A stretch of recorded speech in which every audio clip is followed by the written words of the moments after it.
Bom dia, Rafa. Bom dia, Leandro, Thomas. Bom O meu dia, timaço aqui, Boa tarde. timaço te trouxe uma de Moçambique, suponho. Bom dia. Sim, Leandro, já vou te colocar de co-host. Bom dia. nunca sei como Thomas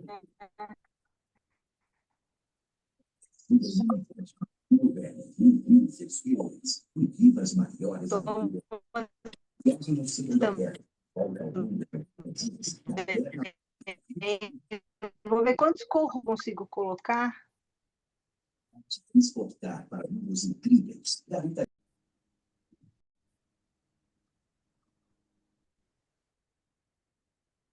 Boa tarde, moçambicanos. Bom dia, brasileiros. Hoje, 12 de julho de 2025, estamos na transmissão, na continuidade do nosso curso de Fundamentos da Psicanálise.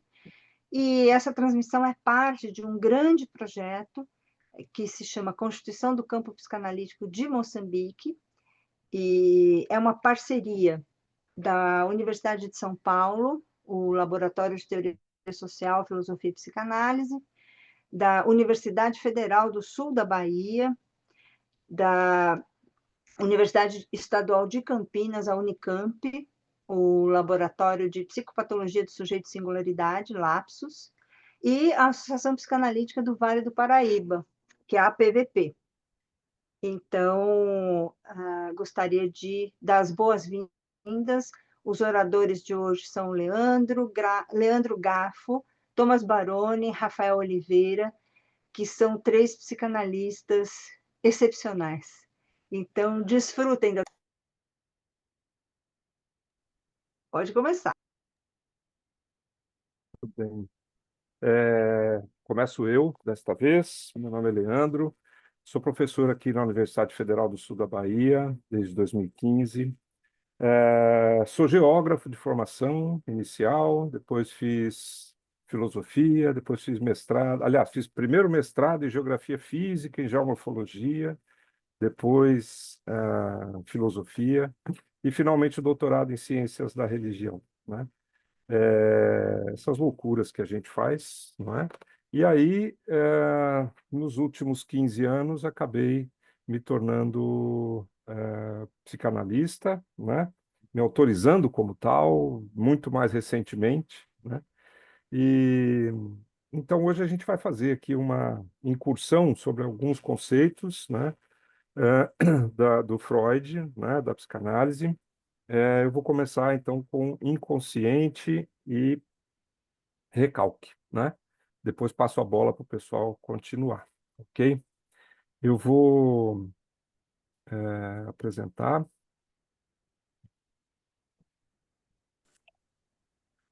Deixa eu ver como é que eu faço isso. Eu acho que eu mandei a requisição para autorizar, Helena,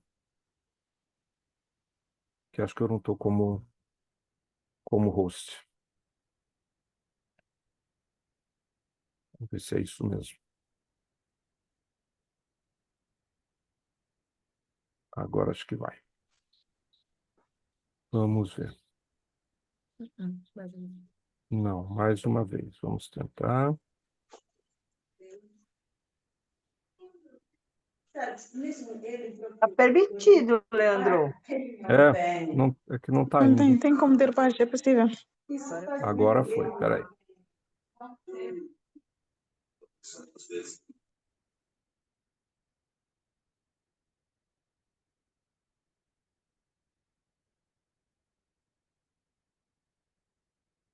Ah,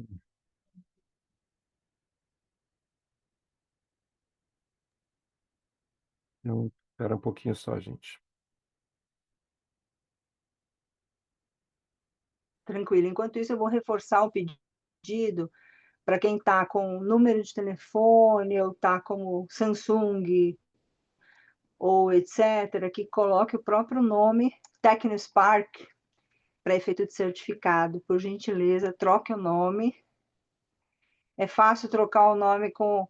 Você clica na sua imagem, tem 3 pontinhos em cima, clica nos 3 pontinhos, está lá, rename, ou trocar nome. Ou renomear. Leandro, se quiser me mandar também o projeto para você. Tá, vamos ver se eu não conseguir agora, mano.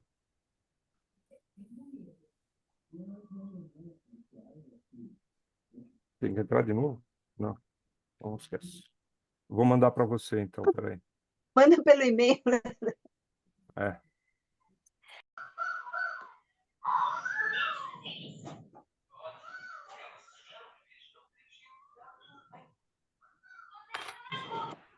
Pronto, acho que agora, finalmente, está a apresentação verdadeira.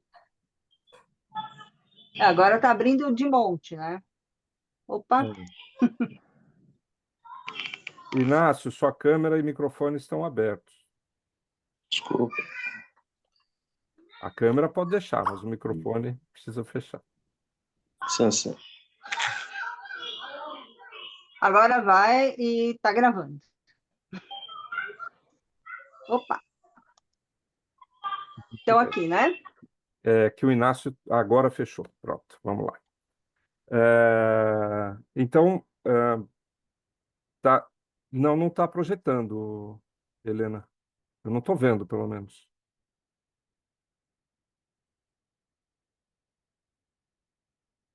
Agora parece que está chegando. Vamos ver.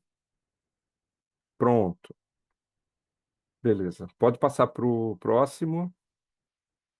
Então, que revolução é essa freudiana, né? A primeira revolução é a revolução copernicana, né? Copérnico é o primeiro a enunciar, de certa forma, um modelo onde a Terra não fosse o centro do universo, né?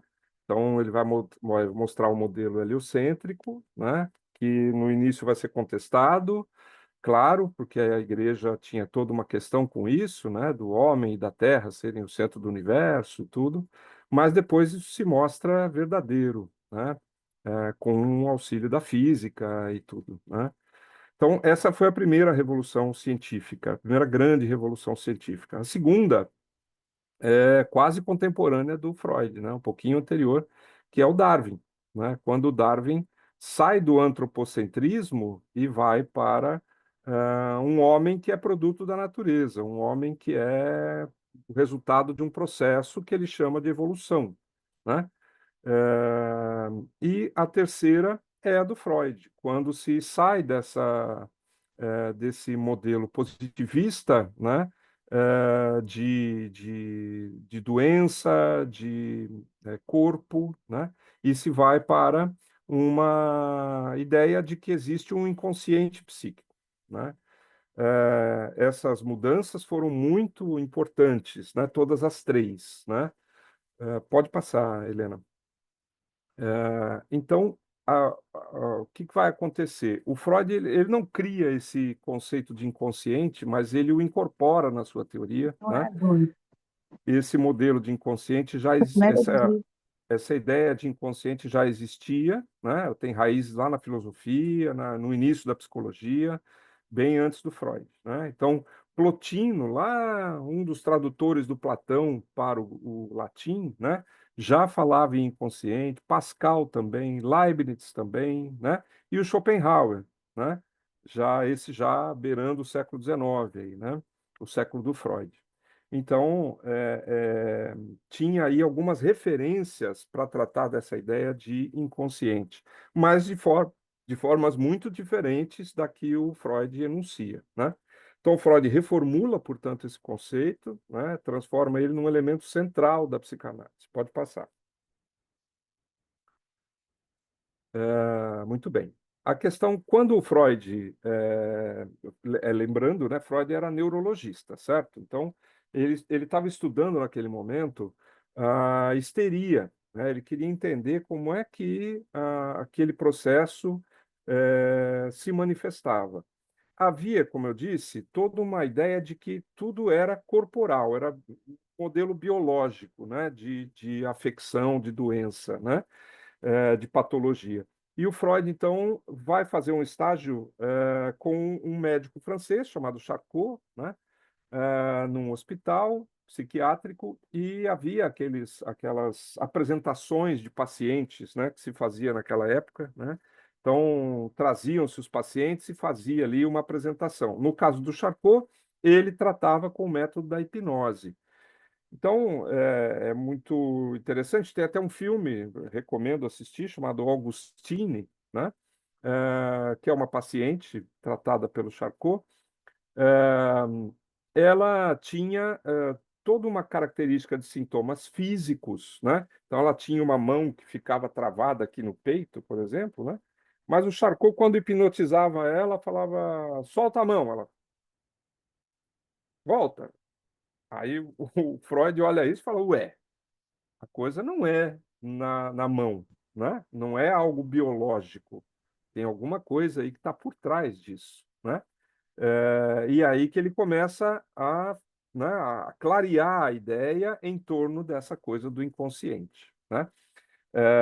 Então, portanto, diante de uma ausência de causas físicas, né, dos sintomas da histeria, lembrando que a histeria era considerada uma doença feminina, por isso hister, que é útero, né, da onde vem a palavra histeria. Depois percebeu-se que não, né, que a histeria também pode ser masculina.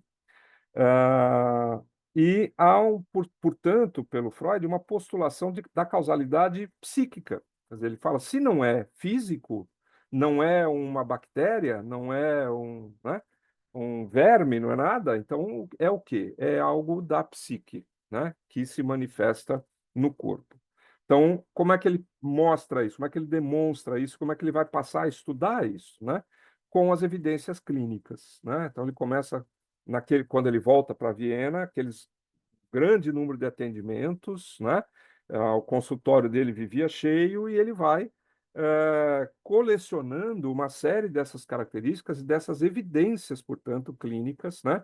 Como paralisia, né, do corpo, fobias, né, medos, caso do menino Hans, que a gente já falou aqui algumas vezes, as catexias, né, as fixações, né, as ideias fixas em alguma coisa, as inibições, as repetições, né, de posturas, de posições, né, as compulsões, né, que ele também vai estudar mais profundamente. Pode passar.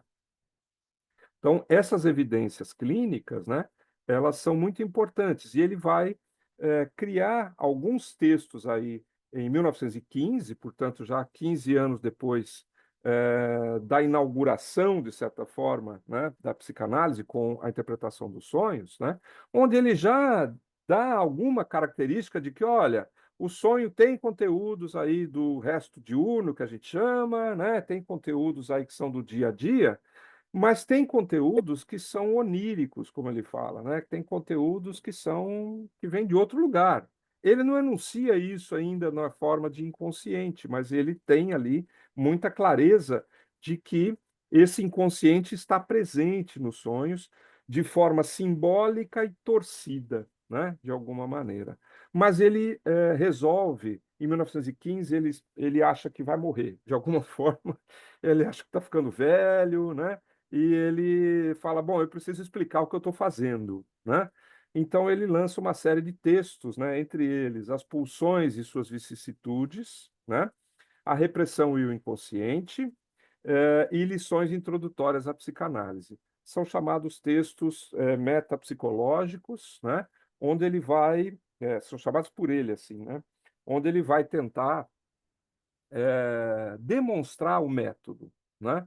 O Freud tinha essa preocupação, é importante lembrar, de que a psicanálise fosse uma ciência. E não só qualquer ciência, ele queria que ela fosse uma ciência do rol das ciências da natureza. Por que ciências da natureza? Bom, primeiro porque ele é médico, né? Naquele tempo, a medicina estava ligada às ciências da natureza. Segundo, porque ciências humanas naquela época era qualquer coisa, vamos dizer assim, né? Não havia um método muito claro de ciências humanas. Então, não tinha nascido ainda nem sociologia, nem antropologia com esses nomes, as coisas estavam ainda muito no início e eram pouco respeitadas, né, no meio científico. Então ele falou, não, eu quero isso, eu quero a psicanálise dentro do rol das ciências da natureza. E ele chega, a influência de Darwin sobre Freud é muito grande, embora ele não cite muito, né? Mas ele, de certa forma, ele enuncia que a teoria do inconsciente, para ele, está como estava a teoria da evolução para o Darwin. Ou seja, o Darwin tinha a clareza de que a evolução agia, ele tinha evidências, né, pelos fósseis, pelas coisas encontradas, pelas viagens que ele fez do Beagle, né, os relatos, os desenhos que o próprio Darwin fez, mostrando as características semelhantes entre os animais, como se houvesse animais ancestrais, seres ancestrais que depois se ramificam em várias espécies, né? Então, ele tem uma ideia desse conceito de evolução, mas que não é possível pegar, não é possível analisar, não é possível colocar no laboratório. Você não coloca a evolução no laboratório, né? Então, mas é difícil negar, né, de que a evolução existe, né? Então, o Freud diz, o meu conceito de inconsciente é muito parecido com o conceito de evolução do Darwin, né? Eu não tenho como colocar o inconsciente no laboratório, não tenho como testá-lo, mas é difícil contestá-lo, é difícil negar que ele exista, né? Por quê? Porque eu tenho evidências. Então, esses textos que vão trazer essas evidências, né, muito claramente. Então, ele apresenta o inconsciente como uma hipótese necessária para compreender os lapsos, por exemplo, né, os atos falhos, né, os sonhos. Então, ele mostra como nos sonhos esse inconsciente está presente de forma simbolizada, de forma torcida, né, e nos sintomas neuróticos, né, principalmente aqueles que se manifestam no corpo sem causa alguma, né? Então, o inconsciente é descrito como composto por processos reprimidos e atos latentes, funcionando fora da lógica da consciência, né? Então, é aquilo que eu não controlo, aquilo que eu não sei o que é, mas que está em mim. Pode passar. Então, é por isso que ele cria esse conceito da metapsicologia e clínica, portanto, né? Como é que a clínica demonstra essa metapsicologia, né? Então, Freud articula o funcionamento do aparelho psíquico, nesses três, na primeira tópica, aí, né, inconsciente, pré-consciente e consciente, e os mecanismos de repressão. É aí que vai surgir essa ideia da repressão ou recalque, né? O texto explora conceitos como pulsão, deslocamento, condensação e formação de sintomas, ou seja, as formas como esse inconsciente se manifesta, né? Então, pode passar. Então, inconsciente, pulsão e recalque. Vamos fazer um recorte agora, tentando linkar esses três conceitos, né, como elementos centrais da metapsicologia freudiana. Pode passar. Estou acabando, tá, gente? Então, primeiro, o inconsciente. O inconsciente é descrito como um sistema psíquico, né, que abriga processos reprimidos e atos latentes. Então, coisas que são, de alguma forma, represadas, vamos usar esse conceito, né, lá da geografia, que eu gosto sempre, né, e atos latentes. Atos latentes é aquilo que está ali, mas que eu não demonstro, não é evidente muito claramente, né? Ele é formado por representantes pulsionais, que são ideias, né? E impulsos de desejo, que não são acessíveis diretamente à inconsciência. Então, vamos dar exemplo, né? O sujeito chega na clínica dizendo: eu quero muito me casar, porque quando eu me casar eu vou ser feliz, porque quando eu me casar as coisas vão dar certo, porque quando eu me casar minha vida vai andar, ou coisa parecida, né?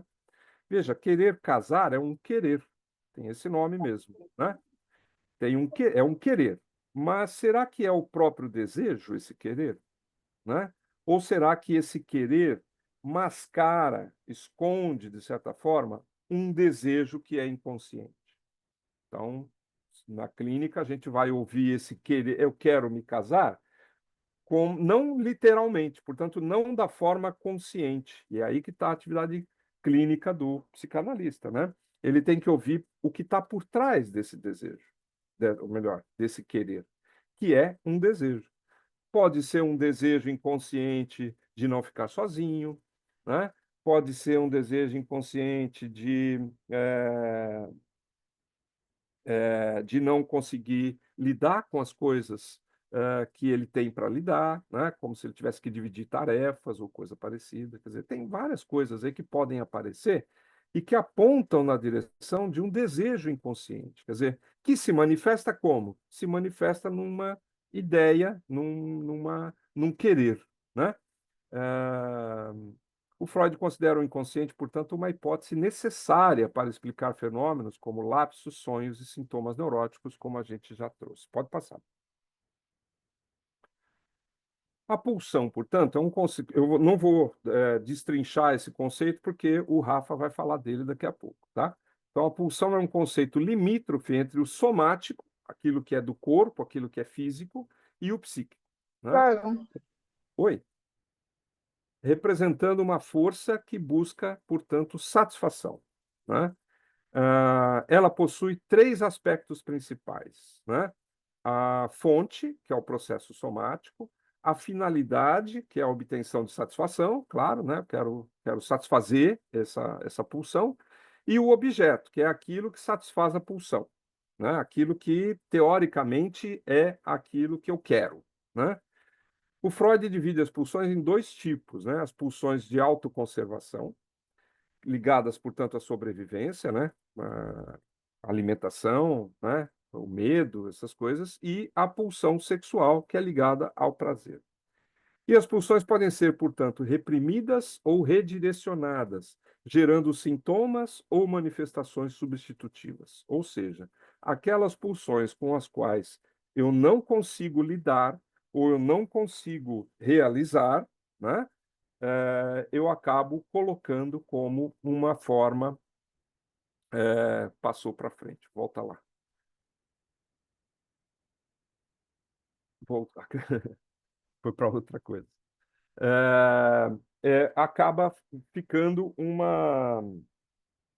uma forma onde eu não consigo lidar com aquilo e, portanto, eu tenho que recalcar, né? Aí que vem esse conceito do recalque. Pode passar. Muito bem. Então, o recalque ou repressão, né?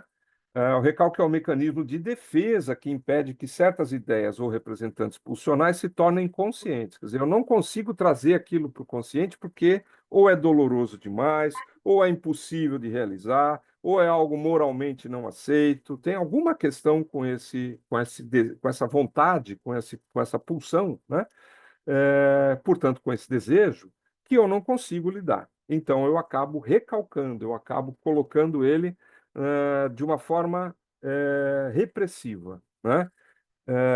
Ele ocorre em duas fases, né? Primeiro, o recalque primário, que fixa a ideia reprimida no inconsciente, e depois o recalque secundário, que impede que os derivados dessa ideia reprimida cheguem à consciência. Então, é formar essa espécie de represa mesmo, né? Para que não chegue ao inconsciente todos esses desejos que eu considero em mim não bons, que eu considero em mim não normais, que eu considero em mim não de moralmente aceitos, né? Então, o recalque dissocia a pulsão em dois elementos, né? O representante pulsional, que é a ideia, que permanece no inconsciente, e o afeto, né, que pode ser redirecionado para outras representações ou transformado em sintomas. Quer dizer, o afeto de certa forma, já uma manifestação dessa pulsão, né? Quer dizer, o que eu faço com ele? Tá, eu represo no inconsciente, mas ele continua lá, eu não o apaguei, eu não o matei, ele continua ali, e ele continua me mandando mensagens, dizendo, olha, eu estou aqui, hein? Né? E esse olha, eu estou aqui, pode vazar na forma, então, de um ato falho, pode vazar no sonho, pode vazar num sintoma. Todas essas coisas são sintomas. Por quê? Porque sintoma para nós psicanalistas não é como na medicina. O sintoma para nós psicanalistas é uma forma de dizer algo. Aquilo que eu não consigo dizer, portanto, conscientemente, que não está na minha consciência, eu digo inconscientemente. E essa forma de dizer inconsciente é exatamente esse afeto que ele está trazendo, né? Quer dizer, eu manifesto isso com manchas no corpo, com erisipela, né? Eu manifesto isso com um ato falho, chamando alguém de outro nome, quando eu, na verdade, estava mesmo pensando naquela outra pessoa, né? Eu manifesto isso no sonho, quando eu sonho coisas que eu não aceito em mim, né, de alguma forma. Ou seja, são recados que a mente manda para nós. Obrigado, pode passar. Então, qual a relação entre esses três conceitos? A pulsão é a força que busca satisfação, mas encontra barreiras, a repressão. Ou seja, o recalque. Recalque é o mecanismo que impede a pulsão de se manifestar diretamente, mantendo o representante pulsional no inconsciente. Não todo, por isso ele vaza de vez em quando. E o inconsciente é o sistema onde os representantes pulsionais reprimidos permanecem ativos, influenciando o comportamento e gerando sintomas, né? Então é isso, esses vazamentos que acontecem do inconsciente acabam gerando esses sintomas, sejam físicos, sejam mentais, sejam de linguagem, por exemplo. Exemplos clínicos que o Freud, então, vai ilustrar, né? Principalmente nos casos da neurose, né? Na histeria de angústia, o recalque desloca o afeto da pulsão para um objeto substitutivo, gerando fobias. Caso do menino Hans, que com a questão com o pai, ele transforma o cavalo no problema, né? Então, há um deslocamento do pai para o cavalo, né? Na histeria de conversão, né? O recalque transforma o afeto em sintomas físicos, como dores ou paralisias, né? Então, muito frequente nas histerias desse tipo, né? Quando tem vários casos que o Freud analisou, o Brauer também, né? Da paralisia da mulher, né? Naquela época, por conta, ou dores físicas, por conta dessa repressão, né? Dos desejos. E na neurose obsessiva, o recalque direciona o afeto para autorrecriminações e rituais compulsivos. Então, o sujeito tem que limpar toda a casa de uma determinada forma, senão a vida dele não vai andar. Ele tem que guardar as facas e os talheres todos de um jeito, virados para a mesma face, senão as coisas vão dar errado na vida dele. Esses rituais, né, que vão se estabelecendo, a neurose obsessiva muito comum, né? Pode passar. Eu acelerei um pouco porque eu já passei muito mais dos meus 15 minutos. Essa articulação entre inconsciente, pulsão e recalque é fundamental para compreender o funcionamento do aparelho psíquico e os fenômenos clínicos na psicanálise. Então, a criação dessa ideia de um aparelho psíquico, ou seja, algo que opera do ponto de vista do inconsciente no sujeito, né, é que é a terceira revolução, né, da qual estamos falando, né? Comparável à do Darwin e à do Copérnico. Pode passar. Portanto, a frase famosa, o rei não é senhor em seu castelo, né? Quer dizer, eu, rei, consciência, né? Acho que mando, acho que determino minha vida, acho que escolho as coisas que eu faço, as coisas que eu gosto, com quem eu me relaciono. O Freud vai dizer, não, senhor, né? O senhor pode achar que sim, mas na verdade quem manda é o desejo, quem manda é o inconsciente, né? Quem determina as suas escolhas é o seu inconsciente. Ah, mas eu não sei disso. Não sabe, justamente por isso é que ele manda, né? Então, essa é a grande questão da clínica psicanalítica, né? Investigar que inconsciente é esse, que desejos inconscientes são esses que determinam suas escolhas, para não começar a achar que, puxa, eu escolho sempre o mesmo tipo de pessoa para me relacionar, né? Então, acho que eu tenho um problema, porque eu só encontro essas pessoas, sou eu que escolho mal, né? Ou será que é você que escolhe mal? Ou será que é você que se posiciona mal frente às pessoas e por isso as pessoas repetem algo com você e você, portanto, está repetindo um posicionamento? É essa a grande questão, né? Então, a especificidade da psicanálise, que a diferencia da psiquiatria, da psicologia e da filosofia prática, é o estudo e o cuidado daquilo que encontra sua causa não na natureza ou na consciência, mas no inconsciente. Esse é o campo de pesquisa da psicanálise, né? O inconsciente. Pode passar. para terminar, o Omar nos traz aí alguns outros saberes, né, com quem ele começa a dialogar a partir dessas questões freudianas, né? Então, discute a interação da psicanálise com neurociências e filosofia, destacando críticas e diálogos com pensadores como Heidegger e Derrida, né? A psicanálise é apresentada como um saber que escapa às classificações tradicionais, portanto, né, uma ética, né, mais do que uma, uma técnica, né, um método, é uma ética, uma forma de ser, né? E as aplicações clínicas, né? O autor também analisa como o inconsciente se manifesta em sonhos, atos falhos, xistes e sintomas, mostrando sua relevância na prática analítica. Então, um livro que a gente recomenda muito, né? Que vocês leiam para tratar dessas questões. Acabei, passo. Rafael, vamos lá. Obrigado, Helena, pela apresentação. Desculpem o mau Olha, jeito. imagina, Leandro, super obrigada. Eu acho que esse conceito que é tão caro para a gente e tão complexo foi muito bem apresentado, Leandro. Acho que deixou essa articulação boa. Eu li um pouquinho rápido aqui no chat a questão do dedo podre. E eu tive uma professora que também foi analista, a Alicia Fernandes, uma psicopedagoga argentina. E ela dizia assim que era um equívoco falar que o dedo podre precisava ser decepado. Precisava primeiro tratar a infecção, para depois ver se precisava decepar ou não.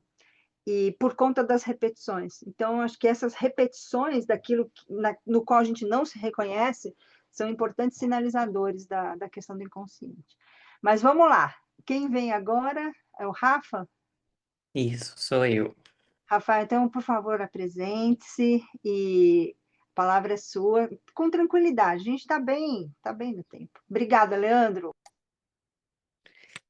Então, pessoal, meu nome é Rafael Oliveira, eu sou graduado em psicologia, especialista em clínica psicanalítica pela PUC do Rio Grande do Sul.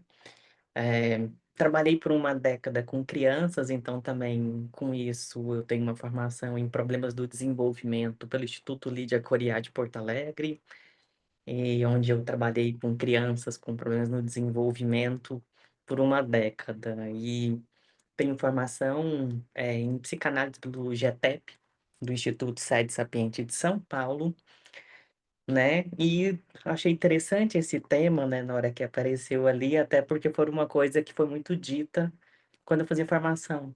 Porque falou assim, Rafa, você teve uma clínica que o campo pulsional foi tão presente, né? E até mesmo a explanação desse conceito talvez pode ser uma coisa muito interessante nas suas escritas e tudo mais. Isso eu levei mesmo até mesmo para um campo de estudos. Também trabalho como consultor corporativo de saúde mental do trabalho, então com isso eu também estou estudando hoje na USP, né, Psicologia Organizacional do Trabalho, né, que talvez é uma empreitada que eu comecei a me colocar aí desde a pandemia. Essa clínica do trabalho é uma coisa também que me chama a atenção, que também convoca muito, talvez, esse campo pulsional, né, da clínica ali muito fortemente. Então, sem mais delongas aqui, vou começar a trazer esse conceito que eu acho tão importante. Deixa eu compartilhar aqui.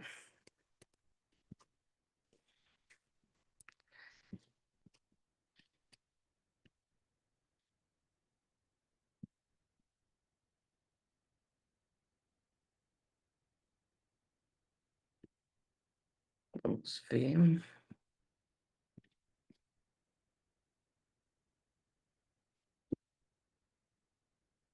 Todo mundo está conseguindo ver, Sim, né?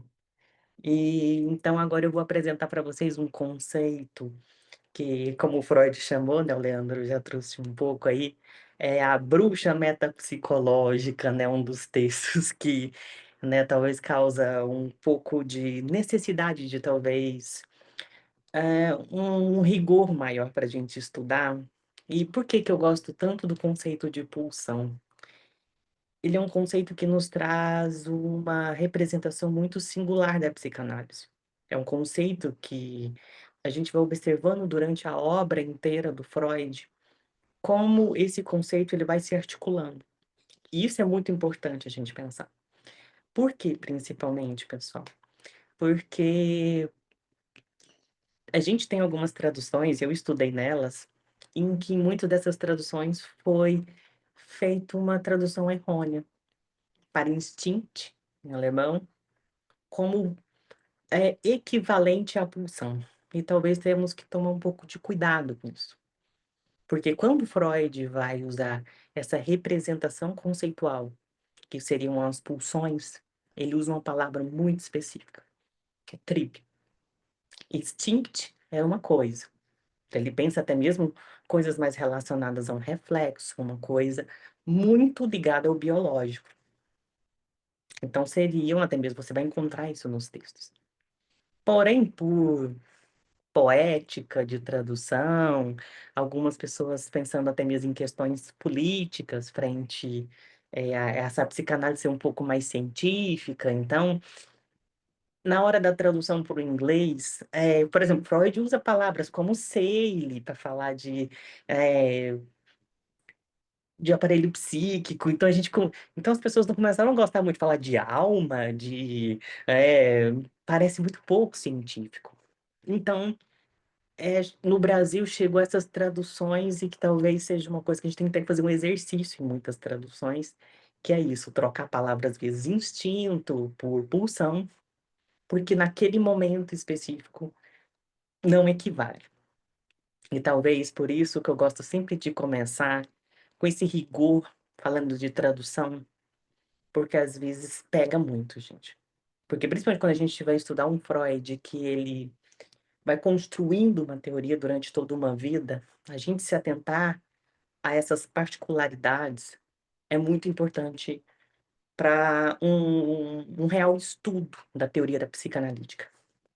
Então, gente, quando a gente pensa aqui em impulsões, né, eu acho que é um termo muito importante, Freud não está falando, igual o Leandro traz, dessa coisa, apesar do Freud ser um neurologista, essa questão biológica. Ou seja, ele está em um entre. Por isso que muitas das vezes é difícil a gente tentar fazer uma coisa mais pitoresca na nossa cabeça. Porque como assim ele não está nem no corpo, nem no psiquismo? Ele está nesse entre, é uma coisa que está ali, nesse meio. E por isso que talvez é difícil de se pensar. Tô que no inglês, né, em algumas traduções, está com drive, né? Então, algo que dirige ali realmente para tentar explicar isso, né? Mas que a gente talvez, pensando dessa forma, não consegue capturar toda a magnitude que o conceito traz. Então, por isso, né, hoje temos essa tradução para o português como as pulsões e os seus destinos. Talvez se vocês pegarem outras traduções, vão estar lá os instintos e suas vicissitudes, que traz uma outra carga, até mesmo se a gente for pensar só no próprio título do texto, né? Então, pensando nesse conceito, ela surge como uma representação constante que exige satisfação. Pessoal, prestem muita atenção quando usar a palavra satisfação, porque a satisfação, ela não necessariamente está ligado a prazer. A satisfação, ele tem esse caráter mesmo de uma representação dos componentes dessa pulsão. E o que que isso quer dizer, gente? Um componente, a fonte, local corporal de onde parte a excitação. Um exemplo, uma zona erógena, como a boca do bebê, da amamentação, da chupeta. A excitação não necessariamente está ligada à função biológica, como nutrição, mas ao prazer que ali se instaura. Por isso que quando a gente vai ler um texto tão rico como os 3 ensaios da teoria da sexualidade, a questão pulsional é tão intensa. A gente consegue já ver essa articulação muito forte nesse texto, que talvez passe desapercebido, porque é um texto de 10 anos atrás, né? A gente está falando de 1905, com os 3 ensaios, e esse texto ele aparece em 15. E isso é muito importante. A pressão, força interna constante que impele o sujeito à ação. Sensação de urgência em satisfazer uma necessidade, como chupar o dedo, fumar, por exemplo, na vida adulta. Então, ou seja, a gente está pensando na zona erógena. Então, no caso aqui, há uma questão da boca, a oralidade.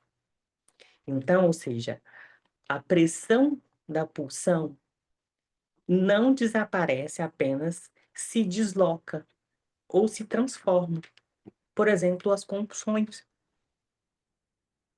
Então, a coisa está ali, ela continua, ela tem suas exigências. E isso precisa ser levado em consideração.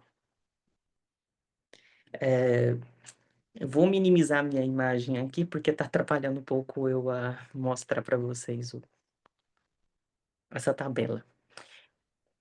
O objeto, meio pelo qual a pulsão encontra a satisfação. O seio materno, a chupeta, o cigarro, o parceiro amoroso. O objeto não pode ser substituído.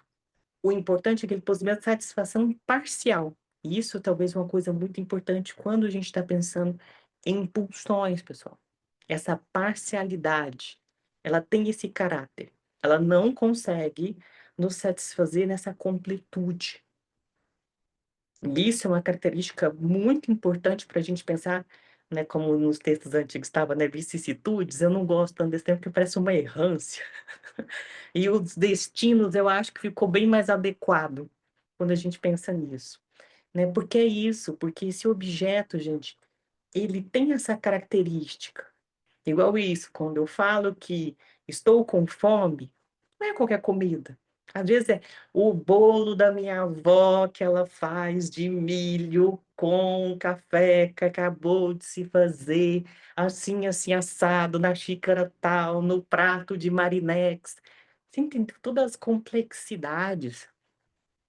Que se a gente fosse só pensar na questão do instinto, poderia, se filogeneticamente eu sou um onívoro, eu comeria tal coisa e pronto, acabou.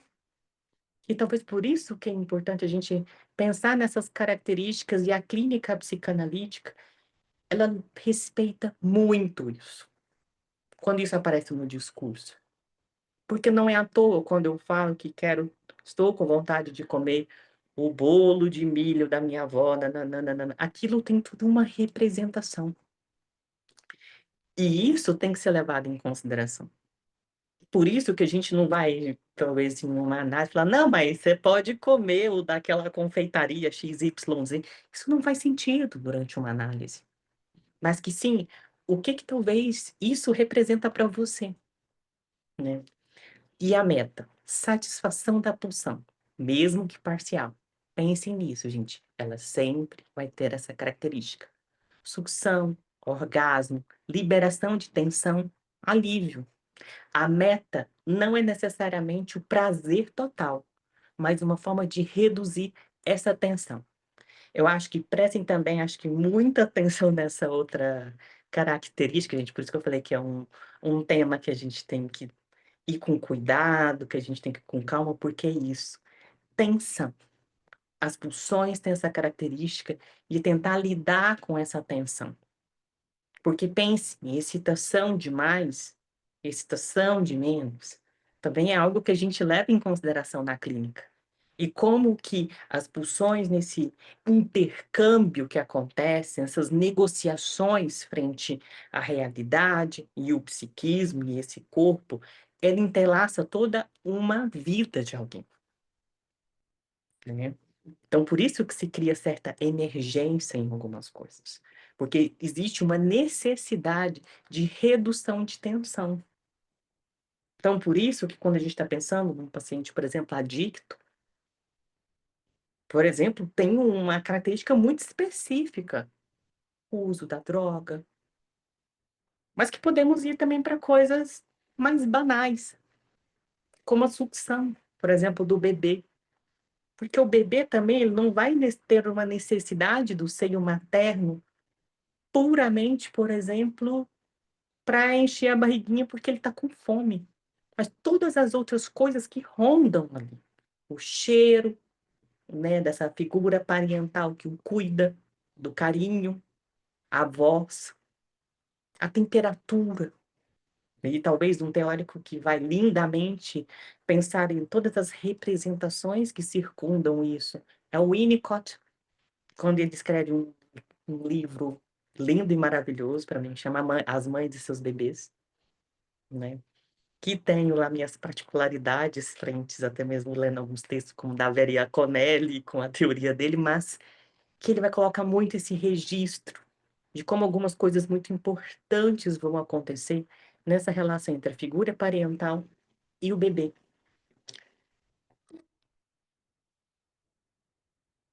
Então, agora a gente tem que pensar nesses destinos possíveis da pulsão. Por isso que em psicanálise a gente tá muito, por isso que a gente fala isso, né, da escuta flutuante, ela tem que estar com esses conceitos, pessoal, muito na ponta da língua. A reversão para o contrário, por exemplo. Exemplo, amor-ódio. E onde é que a gente já começa a ver isso? Ambivalência. 3 ensaios. Que a gente já começa a ter uma parte muito específica do texto onde Freud já fala disso. Que na mesma dimensão que eu consigo te amar, eu também consigo criar uma relação de ódio, por exemplo. Por isso que talvez quem atende casais aí vê que é um consultório muito, digamos, minimamente tribulado as sessões. Porque como isso pode aparecer muito facilmente. Como falas que levam a uma ternura, como muito rapidamente, durante um relato de uma das partes, o ódio aparecer em um ataque extremamente cruel entre um parceiro e outro, né? Talvez seja uma coisa que a gente consiga observar muito, por exemplo, em sessões assim, eu até brinco, né? No ao vivo, ali acontecendo naquele momento. Volta contra a própria pessoa, o autoerotismo, o masoquismo. Por isso, gente, que eu falei sobre satisfação. O masoquismo, por exemplo, também pode ser uma satisfação do psiquismo. Por isso que em psicanálise a gente presta muito atenção nessa relação econômica que o paciente faz com suas questões sádicas e masoquistas, por exemplo, né? Se tiver, gente, talvez uma coisa muito densa, vão deixando aí comentários, algumas coisas, porque eu entendo que está exigindo ali certos protótipos de conhecimentos e eu acho que é bacana a gente ir dialogando e construindo isso. Recalque, base dos sintomas neuróticos, como o Leandro trouxe de uma maneira tão bacana, né? Então, seja, tá ali, porque precisa disso. Sintomas neuróticos ali, né? Como Freud coloca num texto clássico, né, de 1930, né, que o preço que pagamos para sair da barbárie é a neurose. E talvez nesse momento histórico a gente está vendo como a barbárie está começando a aparecer de uma maneira muito complicada e talvez dinâmicas de recalque seriam necessárias para a gente talvez tentar manter até mesmo algo diferente do que a gente está vendo, como, né, essa destruição aí. Sublimação, expressão socialmente aceita. Eu gosto muito desse conceito, pessoal, porque para mim essa é a potência, por exemplo, de uma análise, muitas das vezes. Como a gente consegue ver que a sublimação, ela consegue pegar isso, né? Que é um conceito inacabado ali do Freud, por isso que talvez ainda é um texto que a gente se desdobra infinitamente nele. Mas que como sublimação, ou seja, isso, eu consegui produzir, por exemplo, arte com os nossos sofrimentos, as nossas questões, pode ser algo tão potente, por exemplo, na clínica. Quantas das vezes um paciente muito desorganizado, quando ele escreve uma carta para o analista, ou para alguém, ou até mesmo pinta, eu acho que talvez possa ser uma característica do meu consultório, é muito comum artistas, né, aparecerem, e como esse sofrimento ele consegue ir para um lugar menos mortífero, por exemplo, quando isso pode ser colocado nesse lugar de um poema, de uma escrita, de uma carta. de um livro, uma pintura de um quadro, fotografias, né? E que nós, da psicanálise, somos muito entusiastas, né, do campo das artes, eu acho que não é à toa, não é? A dualidade pulsional, gente. A gente está pensando aqui ainda em um texto de 1915. Então, nesse momento, Freud trabalha com um conceito em que a oposição entre pulsões sexuais e pulsões do ego ou do eu em algumas traduções. O que é isso? Pulsões de autoconservação e pulsões sexuais como a da libido. E que isso seria ali um campo onde essas pulsões iriam se organizando. Porém, pessoal, a gente tem que pensar que há não diria um abandono, mas eu acredito aqui em um prisma mais cuidadoso do Freud, em 1920, principalmente quando ele consegue começar a observar os sintomas do pós-guerra, que é o estresse pós-traumático. Talvez aqui é uma girada da teoria psicanalítica, que talvez traz ainda mais, como Freud gostava de falar, né, que esse cavalo sem cavaleiro, ele é mais presente na nossa vida e mais destrutivo do que gostaríamos que fosse. Né? Eu acho que, como o Leandro trouxe, né, tem essa ferida narcísica.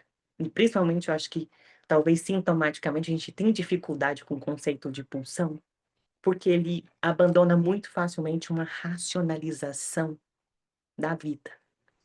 Né? Tipo, uma consciência ali plena, ela daria conta de responder à nossa existência.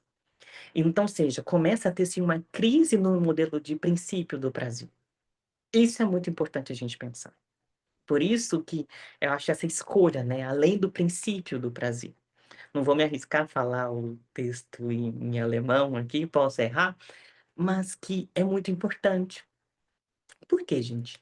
A gente tem que pensar que esse texto, Freud vai começando a analisar, observando, por exemplo, pacientes que tinham de tudo para poder parar de sofrer daquela forma. E ele observa que, mesmo assim, essas pessoas não abandonam essa forma de sofrer. E ele começa a ficar intrigado com isso.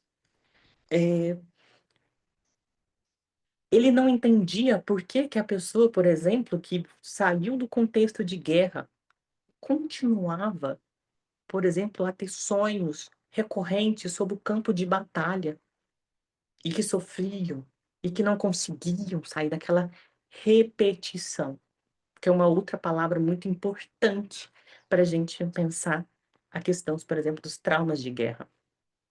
Por quê, gente? Essas pessoas pensam que ela estava ali num campo de batalha e ela sonhava ainda com aquela bomba estourando, com tudo aquilo que ia aparecendo e capturados, e Freud usa até um termo, né, pelo menos uma tradução que eu tenho aqui muito delicada, né, que é essa da autêntica, é um curto-circuito.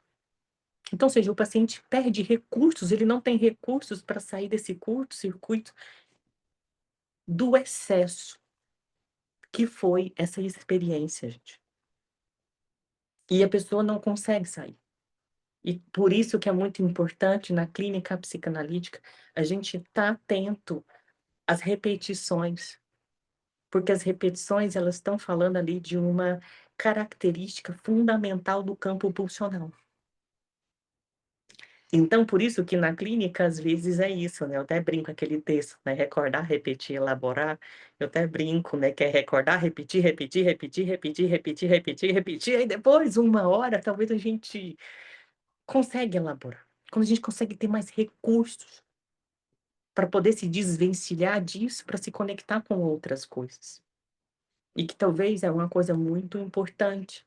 O analista ter essa paciência, que o tempo de cada um. E se as repetições, gente, uma repetição também, ela é um campo de uma defesa.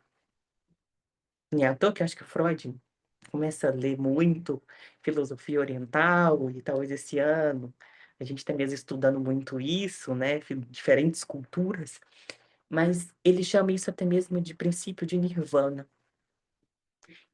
Por que princípio de nirvana, gente? pense, se eu mantenho um certo nível de controle de sofrimento, algo que poderia vir, por exemplo, se eu me lançasse a uma experiência nova, talvez poderia ser ainda pior. Vou usar, acho que um exemplo clássico, quem atendeu na pandemia, gente. Como que foi brutal para muitas pessoas que estavam até mesmo com sintomas estabilizados. E do dia para a noite a gente se vê trancado em casa, home office. Acho que até mesmo nós, analistas, né, que talvez tínhamos questões frente aos atendimentos online e nos vemos no dia para a noite tendo que ligar uma câmera de vídeo e lidar com toda aquela devastação frente a um Zoom e coisas do tipo, e tendo que ter uma capacidade inventiva, né, para poder lidar com tudo isso. E a gente sabe como que foi angustiante, difícil. Não é à toa que talvez um livro que eu indico muito sobre isso, tem um livro, gente, me fugiu o nome agora, que ele vai contar sobre, por exemplo, os sonhos da pandemia. Né? Eu acho que se a Helena lembrar aí, o Do tic-tac. Birman, não é? Eu acho que o Birman são uma Paul série de Birman. autores, sim, e que ele vai trazendo esses sonhos, relatos desses sonhos. Eu achei bacana que tem até algumas questões pictográficas de como vai lidando esses sonhos, né? Depois eu pego ele aqui na minha estante e mostro para vocês, mando o nome, disso, né? Como a gente estava capturado, preso naquilo. Por quê, gente? Porque foi uma coisa que a gente não estava conseguindo processar. Porque estava um excesso. Com todas as representações. Quantos dos meus pacientes, é isso, não conseguiam assistir telejornal. As minhas crianças, ainda nessa época eu atendi muito crianças, como as brincadeiras eram frente a essa repetição, né? Nunca vou esquecer, por exemplo, meu consultório tem uma escolinha, a casinha e a escolinha. E quanto dos meus pacientes, é isso, não pegavam os bonequinhos e um monstro estava destruindo a escola e que quem entrava na escola não podia ficar na escola, né? E sempre brincadeiras repetitivas, e quantos pais não ficavam... Rafael, ele só brinca disso. Ele só quer falar de morte, dessa representação tão angustiante. Vamos trabalhar nas sessões, olha o recalque, né? Outras coisas, para ele também brincar de outras coisas, porque isso tá demais. Ele fica me perguntando o tempo todo como que morre, né? E eu lembro que até para uma mãe e será que não é isso mesmo que até mesmo nós adultos estamos nos perguntando o tempo inteiro desse momento de tanta dificuldade? Né? A gente está o tempo todo nos telejornais, o tempo inteiro, ou seja, a gente está nessa repetição e precisamos falar sobre isso. Por isso da potência também da palavra para nossa na clínica psicanalítica, gente. E de onde que a gente tira isso? O Freud tira isso, gente, de uma brincadeira do próprio netinho, que é onde talvez uma importante psicanalista para mim pega esse texto e vai devorá-lo e criar toda a sua teoria, Melanie Klein, e desenvolver o que a gente vai chamar de The Play Technique, que seria a técnica do brincar com as crianças, em que Freud ele vai analisar o quê? Quando o seu netinho estava no berço, ele usa um carretel de linha, que pelo que está na tradução está amarrado no dedinho dele, e ele joga esse carretel de linha atrás de uma cortina e fala for, que estava ali, né? E ele puxa, fala dá, aqui. E fica nesse intercâmbio para tentar essa repetição, a elaboração dessa mãe que entra no quarto, essa mãe que sai do quarto. Então, ou seja, essa presença e ausência, e de como uma criança muito novinha, ali por volta de 1 ano e pouco, estava tentando lidar com esse registro da presença e ausência. Ou seja, gente, uma representação muito importante quando a gente vai pensar em modelos da clínica, principalmente com a clínica com crianças. Por isso que a criança, talvez ele não tenha esse recurso da fala como adulto, mas essa potência do brinquedo, da brincadeira. para talvez falar sobre isso. E essa, por exemplo, já que eu brinquei um pouco da Melanie Klein, é a aposta quando a gente vai pensar que crianças mesmo muito pequenas poderiam ser analisáveis, porque seria uma forma delas falarem. Então, ou seja, essa compulsão à repetição é um dos elementos mais enigmáticos. O sujeito repete experiências dolorosas que não trazem prazer. Isso leva Freud a pensar em uma outra pulsão, anterior ao prazer. Então, nesse momento, gente, pensando nisso, é onde surge um novo modelo pulsional. Pulsão de vida, Eros. Pensa, gente, Eros, filho de Afrodite, né? Freud era um entusiasta muito grande de mitologia, né? Talvez o rompimento dele do Jung, que fez com que ele mexesse menos com mitologia na clínica psicanalítica e na minha teoria da minha cabeça. Mas que isso, né? O Deus, né, ali que está vinculado ao amor, à conexão. Pense sempre nisso. Por isso que eu gostei muito de usar esse termo, né? Ligação, a união, ao crescimento. Eros pensando nessa conexão. E pulsão de morte. Thanatos, deus grego da morte. Né? Às vezes a gente confunde muito com Hades. Hades é o deus do submundo. Thanatos é o deus grego da morte. Tende à decomposição, ao retorno do inorgânico. Ou seja, em outras palavras, ao rompimento. Mas, Rafa, mas como assim? Então, uma destruição, gente, mas também é uma potência. Pensar nesse modelo liga e desliga, repete, também é algo muito importante para a gente pensar. Por quê? Porque é isso também que depois, quando um sujeito fortemente, por exemplo, organizado, frente a algumas questões, ele vai suportar se desligar de algumas representações mais dolorosas. Vou dar um exemplo clínico muito importante. O Eros, então, por exemplo, o luto. Eu gosto muito de usar esse exemplo. Quantas das vezes a clínica do luto não é isso? O paciente tão ligado ainda àquela representação, por exemplo, daquele ente querido, daquele trabalho que ele perdeu. E como essa incapacidade de fazer esse rompimento leva a pessoa a passar muito tempo em análise falando sobre esse objeto que deixa de existir. E qual que é a virada quando a gente pensa nessa dualidade pulsional, gente? É também a potencialidade de poder se desconectar que nos leva a poder romper e finalizar um luto. Porque agora eu posso me ligar a novas coisas. Então, talvez a gente tenha que pensar nisso, né? A clínica é a gente pensando isso, que sempre o sujeito repetir, mas talvez um pouquinho mais diferente, um pouquinho menos mortífero, ou uma coisa talvez nova, mas que a repetição ela tem sua função. Por isso que em uma análise nunca se ataca isso de uma maneira para tentar reduzir isso, mas de sim entender como que isso pode se processar para que essa pessoa tenha recursos. Porque igual o Freud diz, ele usa isso, né? O princípio de nirvana. E o que é o nirvana, gente? É uma diminuição de excitação.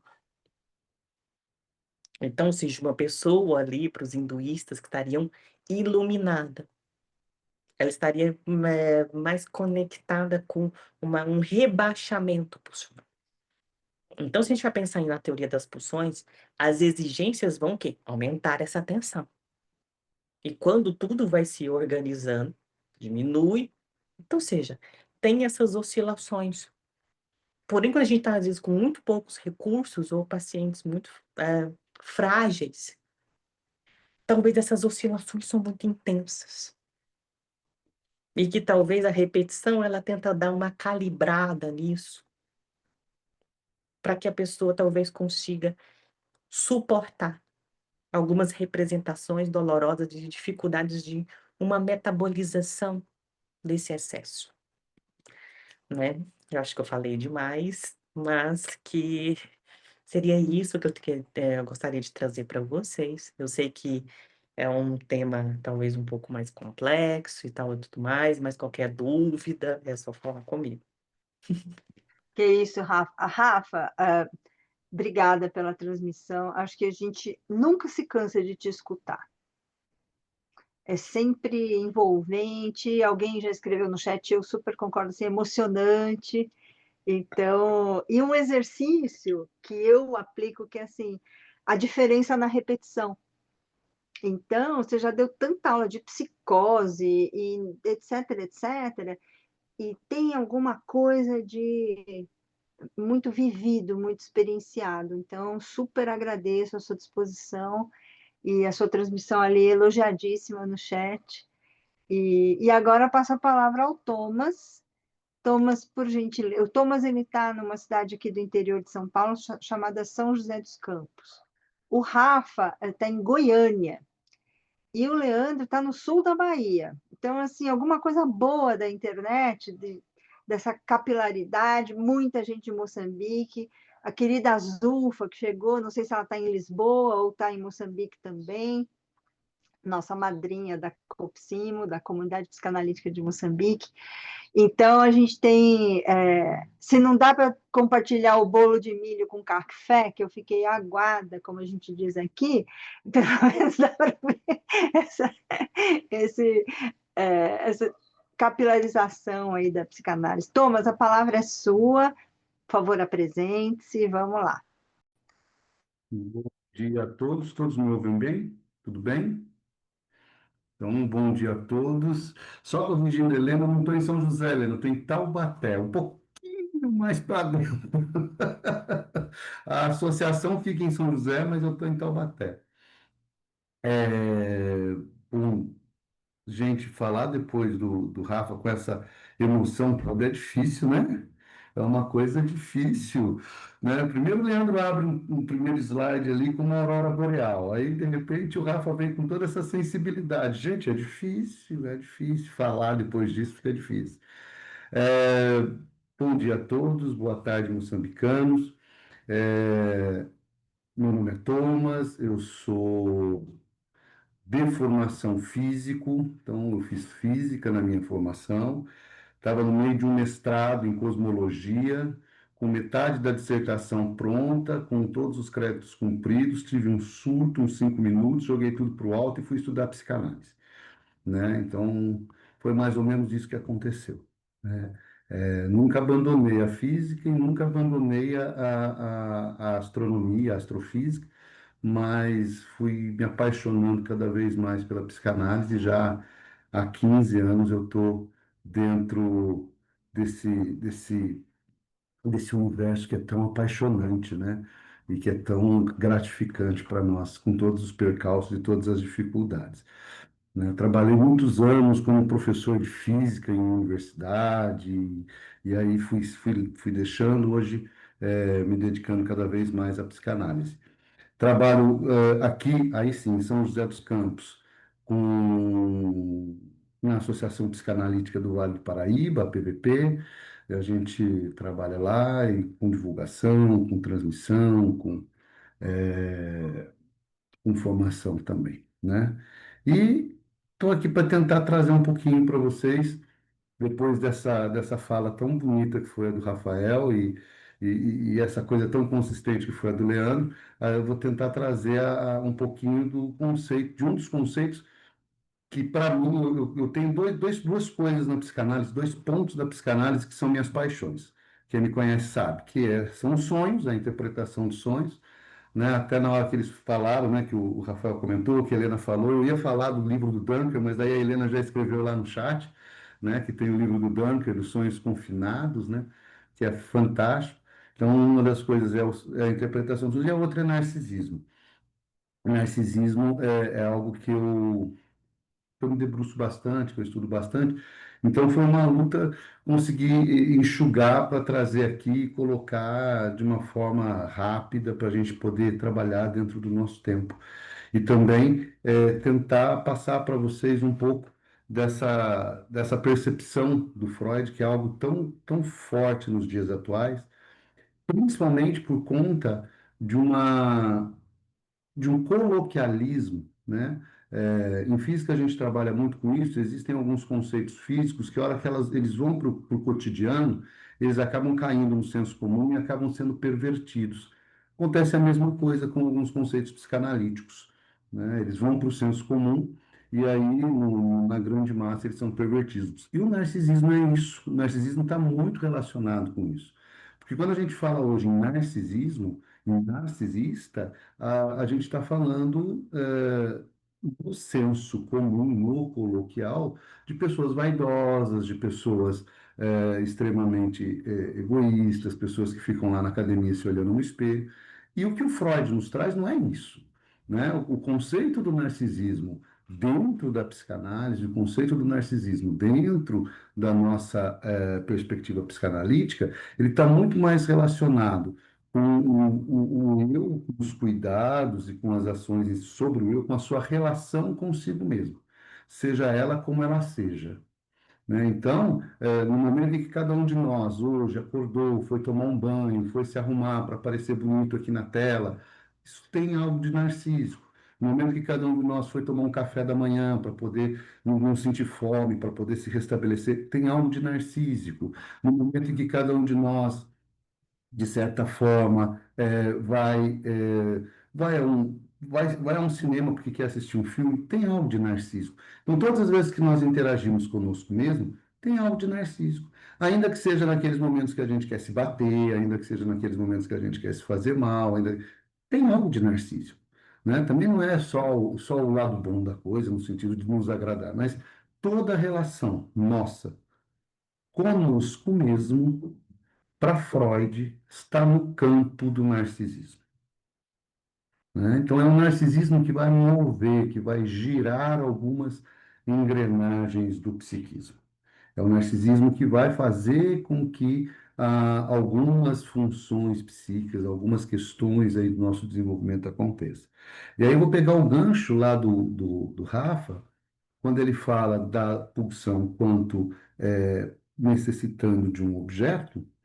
E aí eu vou dizer, o narcisismo ele está relacionado com um objeto que talvez seja um dos mais importantes do psiquismo humano, que é o objeto eu mesmo, sou eu. Então, como é que eu invisto essa pulsão que o Rafa trouxe para nós sobre mim, sobre o objeto eu, né? Então, é um pouquinho sobre isso que a gente vai tentar falar, né? É um pouquinho sobre isso que a gente vai tentar passar aqui. Deixa eu tentar projetar aqui.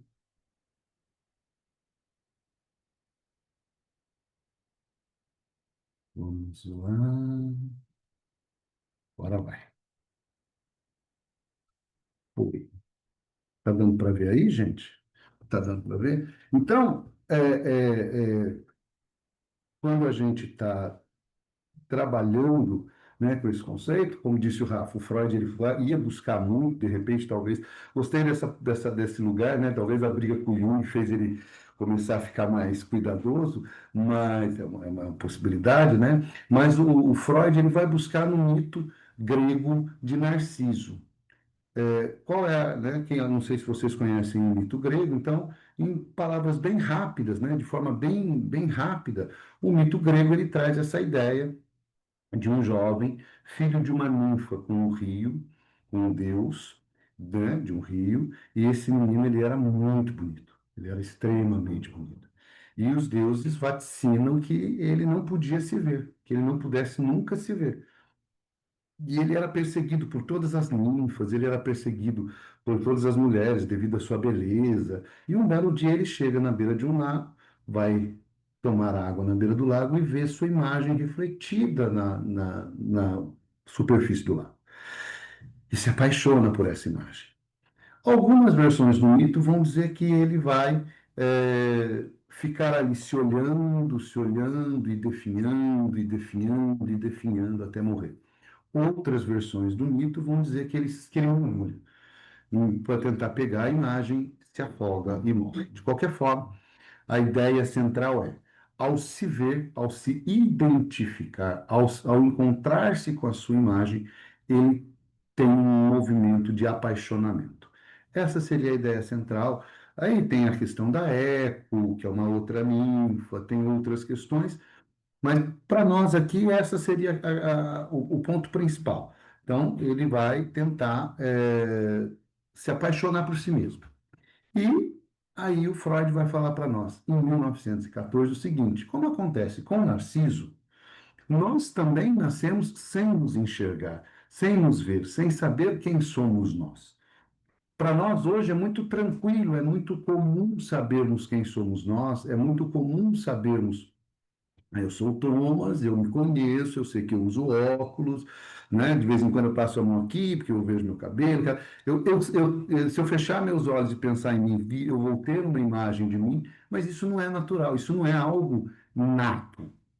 Isso em algum momento foi descoberto e isso em algum momento foi colocado para nós.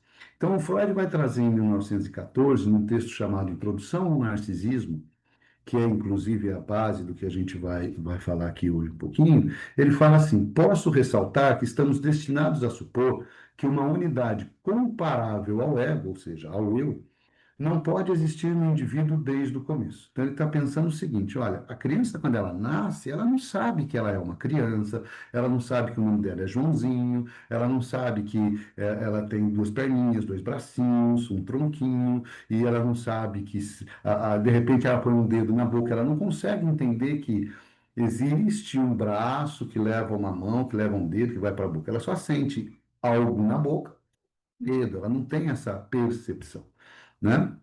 Então é isso que o Freud vai percebendo. A criança, quando ela nasce, ela não tem percepção de si, ela não tem percepção do eu, né? O ego tem que ser desenvolvido. Essa percepção do eu tem que ser desenvolvida. Ela tem que adquirir essa percepção. Aí a gente volta lá, daí no que o Rafa e o Leandro trouxeram para nós, né? As pulsões autoeróticas, ou seja, aquelas que buscam sua satisfação, né? Aquelas que estão ligadas ao corpo, contudo, ali se encontram desde o início, sendo, portanto, que algo seja adicionado ao autoerotismo, uma nova ação psíquica, a fim de provocar o narcisismo. Então, se eu pegar nesse trecho, o que o Freud está dizendo que é narcisismo? Narcisismo é o reconhecimento de mim por mim mesmo. Então, o narcisismo, para nós, em psicanálise, é esse investimento que eu faço de mim em mim mesmo. Todas as vezes que eu relacionar-me comigo, seja para me gratificar, seja para me maltratar, mas todas as vezes que eu relacionar-me comigo, eu estou tendo uma relação, eu estou tendo algo do narcísico. Então, o que que ele entende? A criança nasce sem saber que ela é alguém. Ela nasce sem saber que ela é alguém. Isso é o que ele vai chamar de momento autoerótico. Então, a criança, para si, ela não sabe. Ela, de repente surge um pezinho balançando aqui na frente dela, ela vai lá e mete o pezinho na boca. Mas para ela, aquele pezinho veio do mesmo lugar que veio o seio da mãe.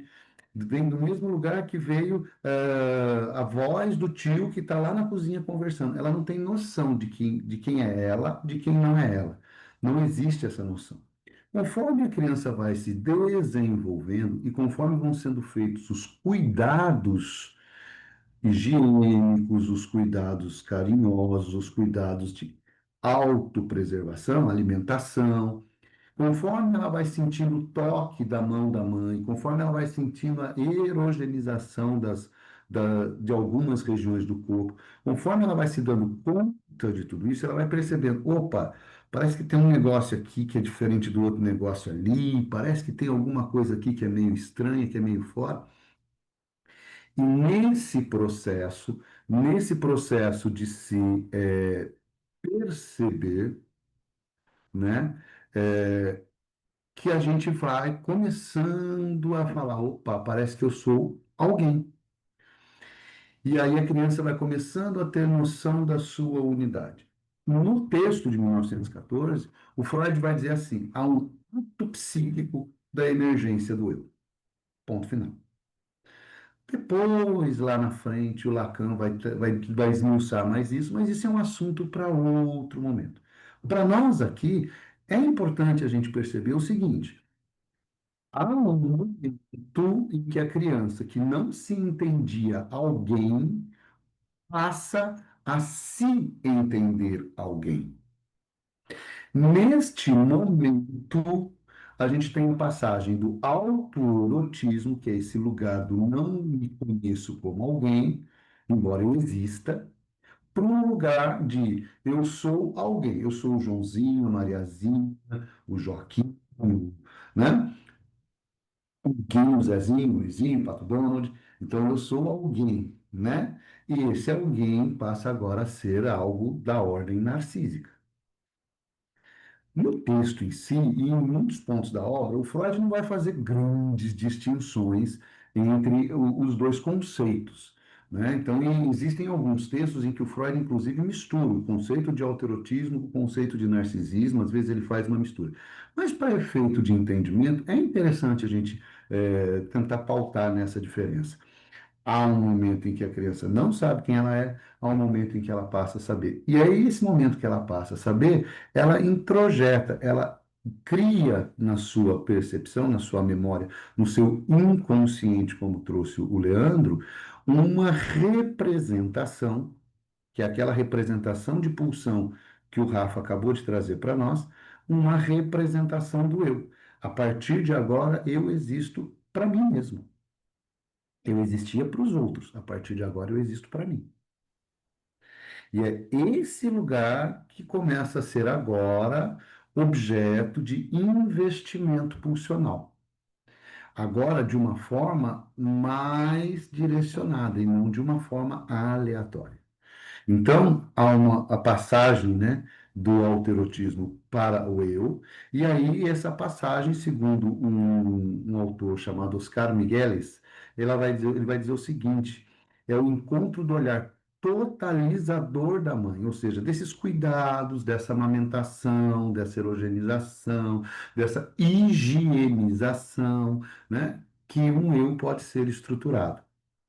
A autoridade possibilita a subjetividade. Então, a presença de uma mãe que vai dando contorno, que vai fazendo esse trabalho, vai permitindo, vai fazendo com que essa criança possa se identificar como alguém no mundo.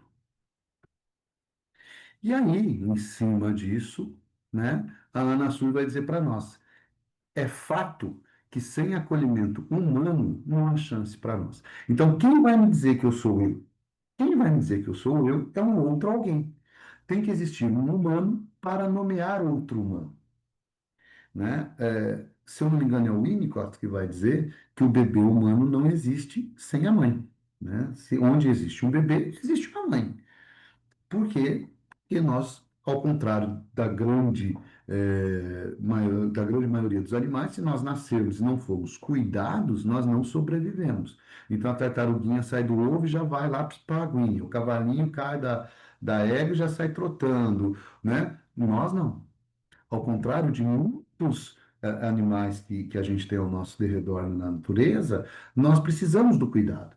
E é nesse cuidado que a gente se estabelece. Só que quando isso acontece, quando nós começamos a nos estabelecer e entendemos que nós viemos deste cuidado, se instala também em nós a sensação de que, se eu preciso do cuidado do outro para sobreviver, talvez sozinho eu não sobrevivo. E aí você tem o desamparo inerente da nossa condição, que é o desamparo que vai nos mover na busca de amor. Por isso, a grande questão do ser humano é ser amado, é pertencer, é estar com. Seja ser amado pelos seus, seja ser amado por uma divindade, seja ser amado por alguém, seja ser amado por um grupo, a gente vai retomar isso daqui a pouco, mas existe esse lugar do desamparo que se estabelece, o desamparo humano, né? Então, o amor de alguém nos funda na vida. É sempre por amor que vivemos, e que é essa tentativa de dar conta desse desamparo, mesmo que seja um amor torto, e com frequência o é.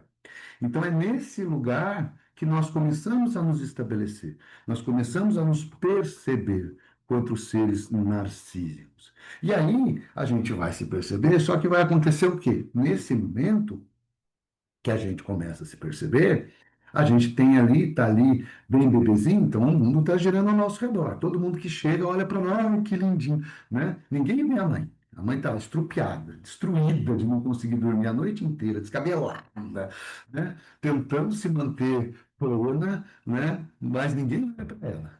As pessoas ainda existem aqueles mais sádicos que dão 3 tapinhas no ombro e falam assim: daqui a pouco passa. Curte um momento, porque é rápido, daqui a pouco passa, né? E a mãe tá lá, que ela não consegue dormir 3 horas seguidas à noite.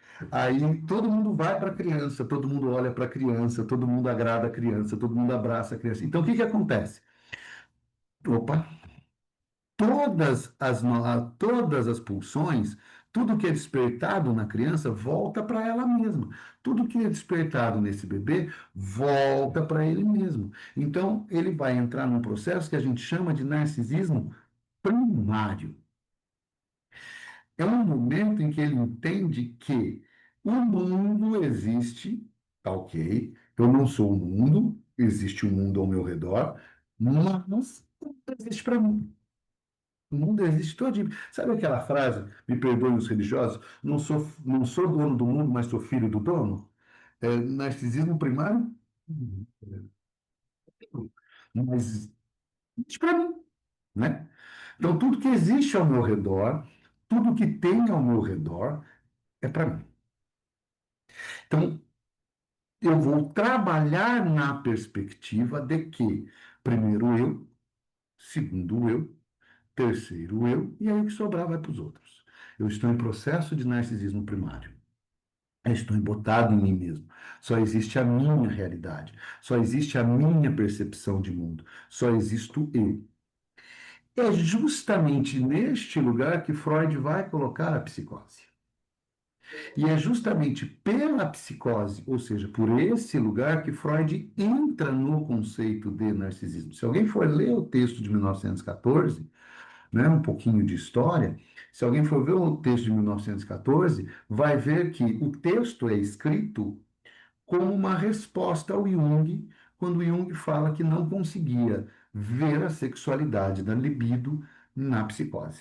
E aí o Freud vai escrever esse texto para mostrar, não, tem sim. Então, Freud, que já vinha do estudo do Schreber, né? O próprio Jung tinha mandado para ele o livro, e ele estava lendo, e ele estava discutindo lá o Schreber, ele vem do estudo da paranoia com o Schreber, ele ainda tentando colocar a paranoia dentro de um quadro de uma neurose paranoica, de uma neurose, ele vai chegar na psicose e vai falar, opa, peraí, tem alguma coisa aqui que está fora do lugar. Por quê? Porque o psicótico, ele entra nesse processo de narcisismo primário, vai na realidade dele, só existe a realidade dele, ele fica fechado nele mesmo.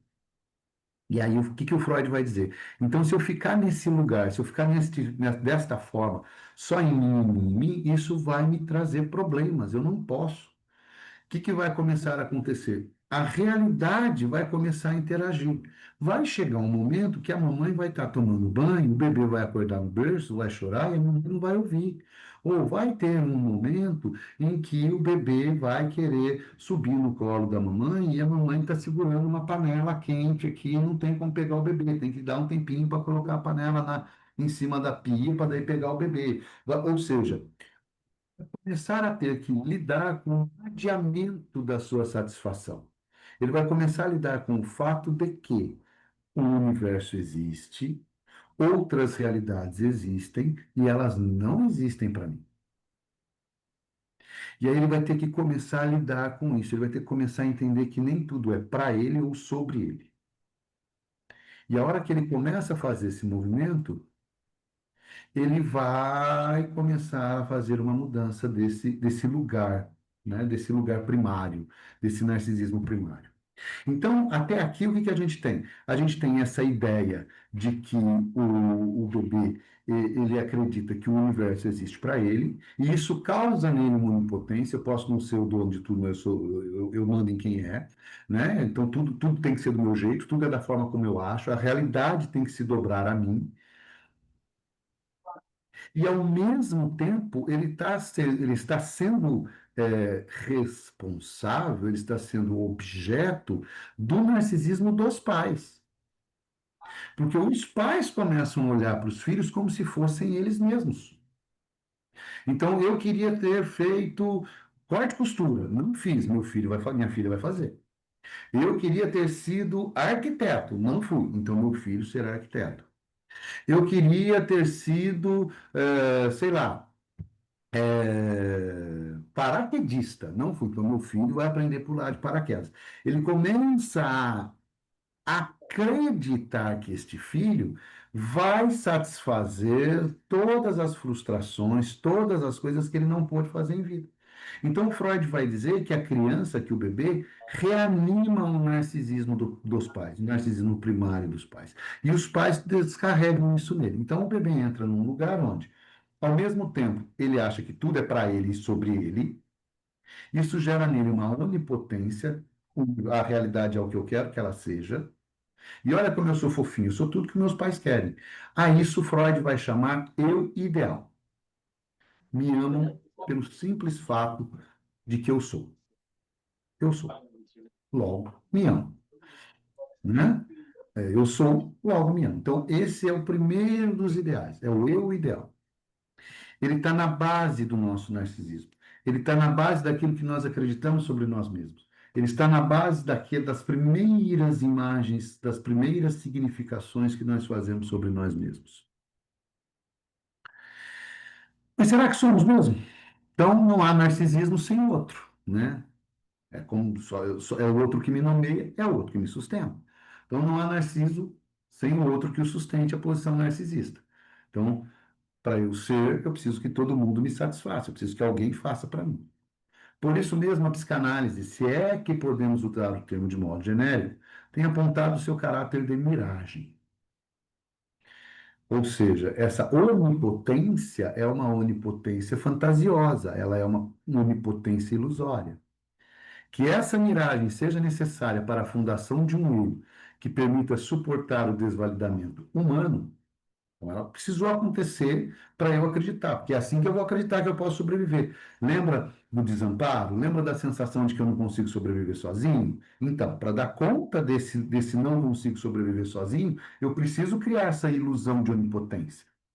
Então, essa ilusão de onipotência, ela vem imediatamente para tentar tamponar, para tentar dar conta desse desamparo. E aí, a partir disso, né, que eu vou conseguir sobreviver, que eu vou conseguir dar continuidade a mim. Então, ela vai ter que fazer isso, embora essa miragem seja necessária, isso não altera em nada seu caráter de ilusão. Continua sendo uma ilusão. Continua sendo uma miragem. É óbvio que o universo não existe para nenhum de nós.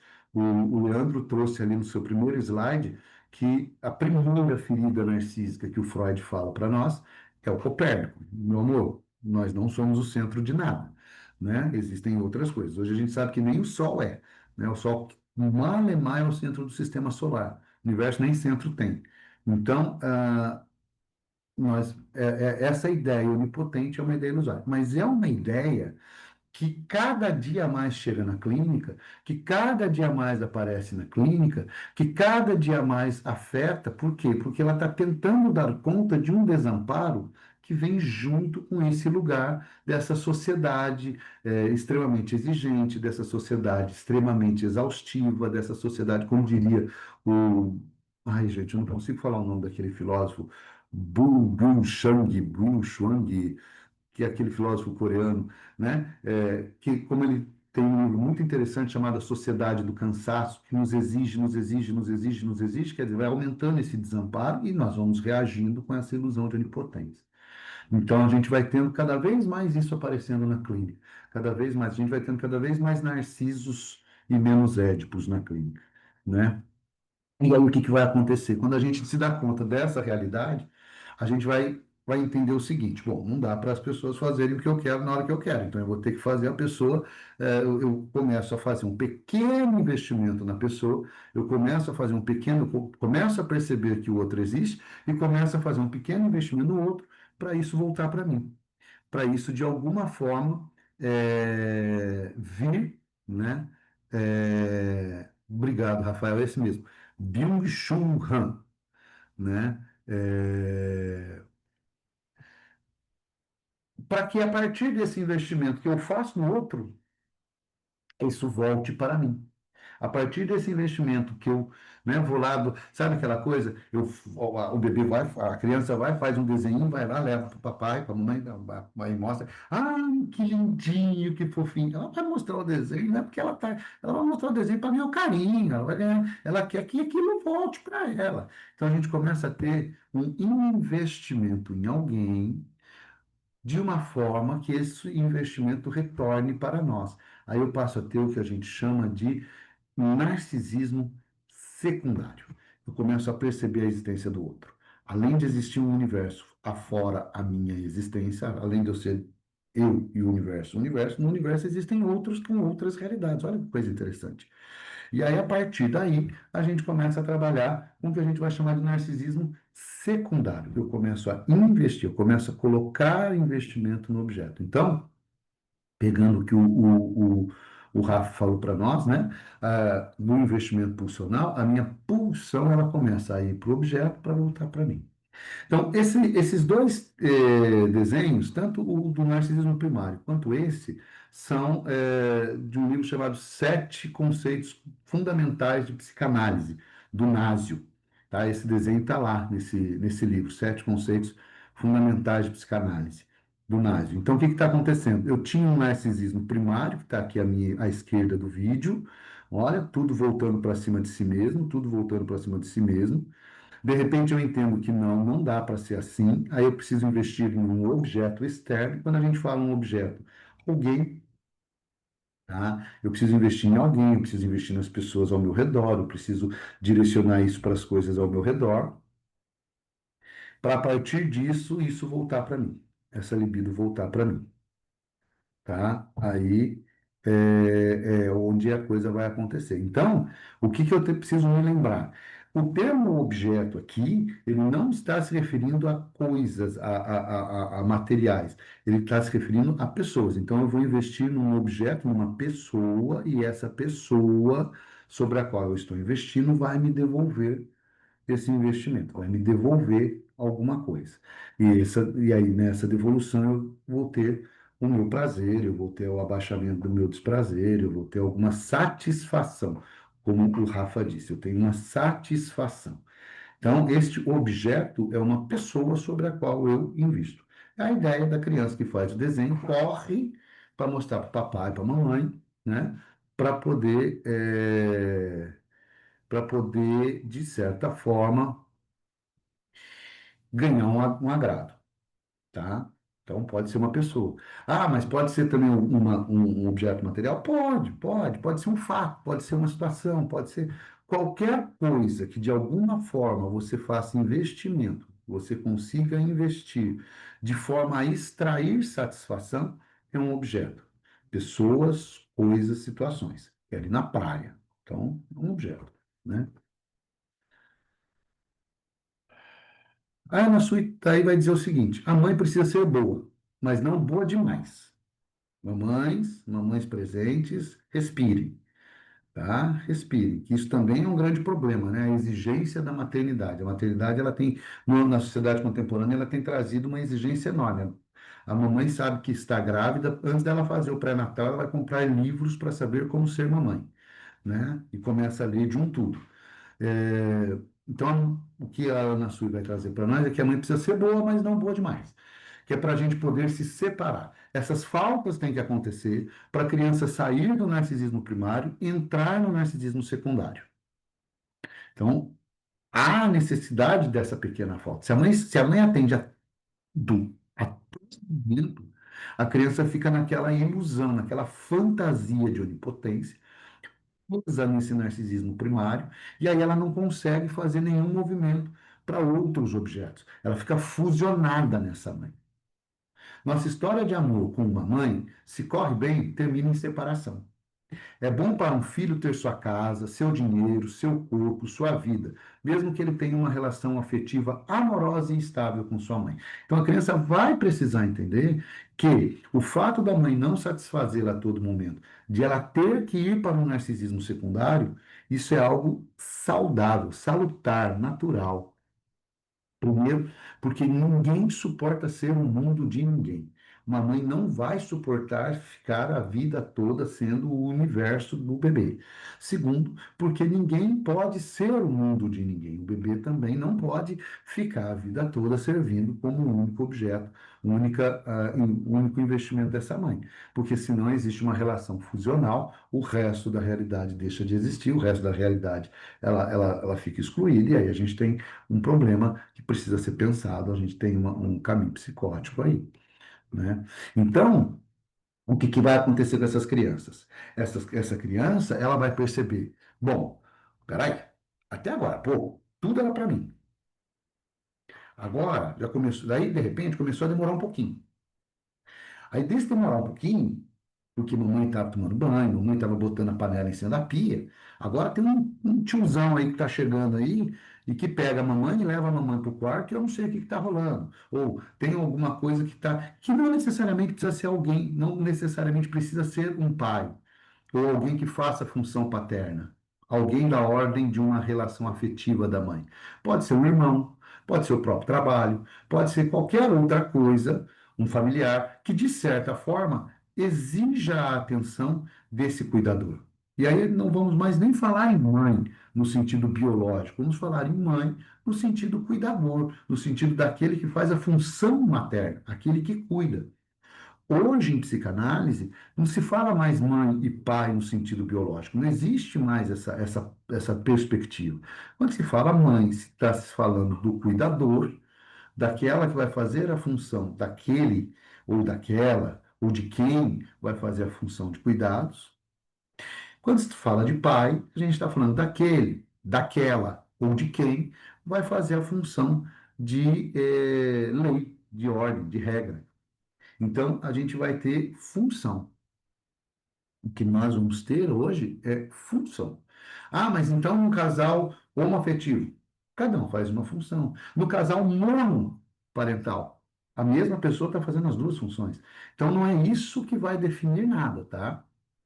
O que a gente está trabalhando aqui é muito mais a percepção do bebê no mundo a partir de funções, que a gente poderia dizer função cuidadora, função legisladora, do que efetivamente algo da ordem do biológico. Essa ideia da ordem do biológico está perdida há 120 anos atrás, tá? O Freud já rompia com ela lá na interpretação dos sonhos, quando ele traz para nós a ideia do inconsciente, tá? Ele já está saindo dessa ideia do biológico. É importante que se fale isso, né? É importante que a gente apontue esse lugar, certo? Então, a criança ela vai olhar e vai ver, pô, peraí, como assim? Até agora há pouco era tudo para mim, agora não é mais. E aí ela vai começar a chorar. E aí vamos levar ela no shopping, ela vai começar a chorar no shopping, vai começar a chorar na loja, e vamos falar para ela, fica quieta, para de chorar, aqui não é lugar de chorar. Aí ela vai querer se jogar no chão e vão lá e vão dar um beliscão nela. Não, pode, não se joga, não belisquem seus filhos, não belisquem, tá? Mas, né? Então, ela começa a ver que existem restrições sociais, existem restrições, da cultura. E aí ela começa a se questionar. Então, o que eu preciso fazer para que continuem me amando como me amavam? Gente, o sonho dourado de todo mundo é ser idolatrado no amor romântico, como se a gente fosse o eixo central da vida da outra pessoa. Isso é o sonho dourado de todo mundo, pelo menos os não analisados, né? Depois que a gente vai fazendo análise, a gente vai descobrindo que não é bem assim, porque é chato até ser isso, né? Mas é essa ideia que a gente precisa ter, né? De o que que eu preciso fazer para continuarem me amando? O que que eu preciso ser para que continuem me amando? O que que eu devo fazer? E aí eu vou estabelecendo, a partir desse narcisismo secundário, a partir da expectativa que isso volte para mim, eu vou estabelecendo, então, um ideal de eu onde, a partir desse ideal, eu possa definir as minhas ações, e ao definir as minhas ações, eu possa, de certa forma, estar adequado ao que se espera de mim. E ao estar adequado ao que se espera de mim, eu consigo ser amado, eu me mantenho amado. Esse ideal de eu vai ser a semente, vai ser o alicerce, vai ser a base, junto com o eu ideal, do que nós vamos chamar de superego. Então, são essas duas coisas que vão ser a base para o nosso superego. Então, vamos acelerar o passo, que está acabando, né? Eu tenho um investimento amoroso na minha mãe, né? Estou ali esperando que esse cuidador, né, me mantenha como universo dele. Isso não acontece, acontece uma castração, não acontece, não me deixam ser esse universo. E aí o que que eu faço? Eu começo a buscar, tá? Ela não está comigo, esse alguém cuidador não está comigo, porque está com quem? Está fazendo o quê? Ah, está trabalhando. Então, se eu for trabalhador, vão gostar de mim. Ah, tá com o tiozinho que tem o cabelinho jogado de lado. Então, se eu jogar meu cabelo de lado, vai ficar comigo. E aí eu vou começando a perceber. Mas observe que isso é perceptivo, isso não é falado. A criança não funda os seus ideais a partir do que é falado. Ela funda os seus ideais a partir do que ela percebe, do que ela sente, do que ela capta do ambiente, né? Então, quando isso acontece, em determinado momento, ela está investindo, vai chegar uma hora que vai dar pau. Eu não vou entrar nisso, não é o nosso objetivo, mas vai chegar uma hora que vai dar problema, um probleminha chamado Édipo. E aí, a hora que dá esse probleminha chamado Édipo, a criança para e fala: bom, não dá para ficar nesse lugar. E aí ela vai sair desse lugar narcísico e vai para o que a gente vai chamar de amor objetal. Qual é a diferença do narcisismo secundário para o amor objetal? O objeto, né? No amor objetal, eu estou jogando, eu estou buscando satisfação num objeto fora da minha família. Entrou o interdito do incesto, não posso esperar que a minha mãe viva para mim, que meu cuidador viva para mim, não posso esperar que eu seja um universo de todo mundo ao meu redor, vou ter que lidar com isso. Então, vou ter que buscar alguém que, de alguma forma, me satisfaça um pouco ou que diminua essa sensação de desamparo que eu tenho. É a partir daí, né, que a gente vai trabalhar, né? É a partir daí que a gente vai tentar buscar alguém.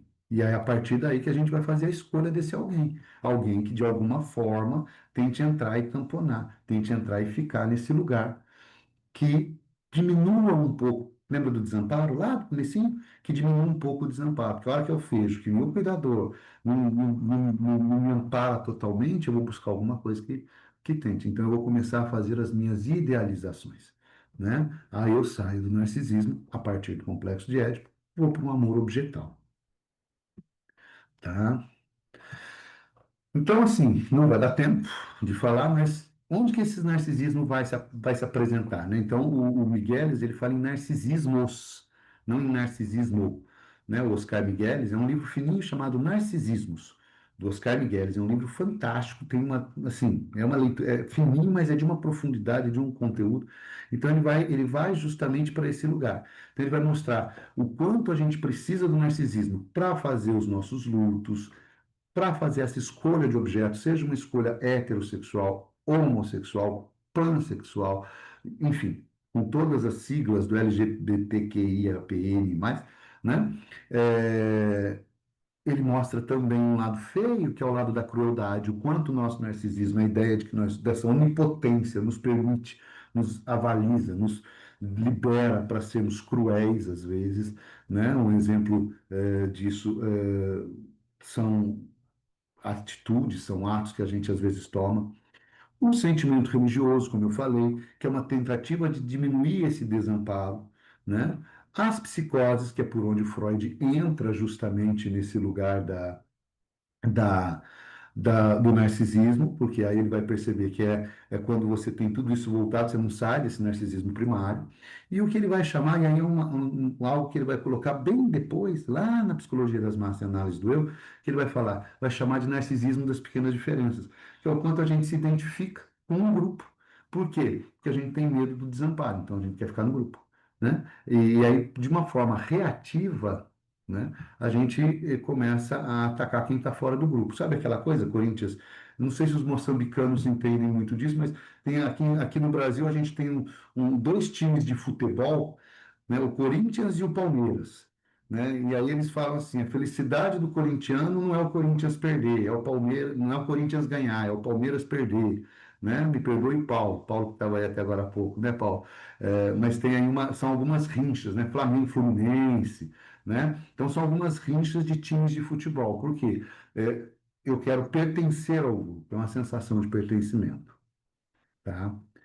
E aí, uma das frases que eu acho mais bonitas do Freud, uma das frases que eu acho mais lindas do Freud, que é essa daqui.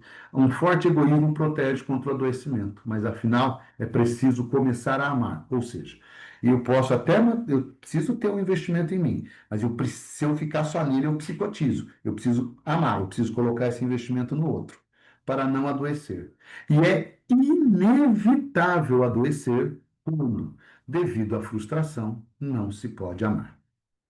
Isso está na introdução ao narcisismo, em 1914. Gente, desculpa o acelerado para dar tempo, para caber no tempo, tá? Que isso, Thomas. Foi muito, muito bom, muito bom. E já aqueceu os motores para a próxima aula, que é dia 9 de agosto, justamente sobre o complexo de Édipo e identificações, que vai ser com a Ercília, querida, que está aí, a Melânia, Gabriel e o Quirino. Então, dia 9 de agosto, a gente vai falar profundamente sobre a questão do complexo de Édipo, inclusive o fato dos psicóticos não passarem pelo Édipo segundo Lacan. A gente vai ter aí uma abertura. Então, Thomas, muito obrigada. É sempre bom te escutar. E olha, gente, não é que eu queira, enfim, eu sou muito parcimoniosa com os elogios, mas a transmissão de hoje arrebentou, eu acho, né? Foi muito, como a gente diz no Brasil. Como é que fala em Moçambique, Zulfa? Gramei. Gramei, assim, é o gamar, só que gamar lá quer dizer furtar, então, assim, Professora, é agradeço. Gramei Maning. Como? Gramei Maning. Gramei Gramei, Maning. Gramei Maning, Gramei. Maning, Exato, exato. é o Maning É a Nice também, né? Tem Maning o Nice. desdobramento. Então, agradeço, É. Foi Narciso, Maning Top, Maning Nice. Maning Nice, aos Nice. Foi moçambicanos, Maning muito Nice a obrigada aula. pela presença, aos brasileiros que estão aqui, em especial aos nossos oradores que hoje trouxeram conceitos tão importantes e complexos de uma maneira compreensível e com vontade de ler mais, né, gente? Eu acho que todo mundo daqui, as referências que a gente fez aqui, que os oradores fizeram, eu vou postar no grupo, e eu acho que uma boa aula é aquela que dá um chão e dá uma vontade de ler mais. Então, esse texto, por uma introdução ao conceito de narcisismo, ele é muito importante. E, assim, a diferença de ideal de eu e eu ideal, ela não é muito precisa pelo Freud, só que aí os pós-freudianos conseguiram trabalhar e o Thomas transmitir. Leandro Canimambo, Rafael Canimambo, Thomas Canimambo, até breve. Então, 9 de agosto estaremos aqui, sempre nesse esquema. Gente, quando sai o link da aula, sai o link completo e também sai o ID e senha. Você não precisa copiar o link inteiro, né? E pode esparramar, é aula aberta, é gratuita e divulguem, né? Acho que e essa aula que vem vai ser complexo de Édipo e identificações. São dois temas subsequentes a esses que a gente viu hoje. Então, desfrutem e um bom sábado para todos, uma boa feijoada com caipirinha aqui no Brasil, boa noite em Moçambique, que já está anoitecendo. Timóteo, querido, está aí de máscara. Espero que esteja bem, seja só uma proteção. Narciso e seus alunos, muito obrigada pela presença. Jorge, Ercília, Florescêncio, estamos com um timaço moçambicano aqui, o que nos dá muita alegria. E um novo time brasileiro que está chegando. Tchau, Obrigado. gente. Tchau. Até breve. Tchau, gente. Obrigada. Beijinhos, tchau, tchau. Tchau, Chegou a tchau, hora. tchau, tchau. Obrigado. Obrigado. Tchau. Gente, Canimambo. Canimambo, eu nem abri para vocês se despedirem, gente, que a gente passou um pouquinho, tá? Não, Os tranquilo. oradores. Os queridos Beijo. oradores, obrigada. Canimambo, oradores. Foram masa. Azar, Maning Nice, né? Asante sana, Nice, siku tchau. mo. Takuta, Vamos aprendendo, vamos aprendendo. kanima.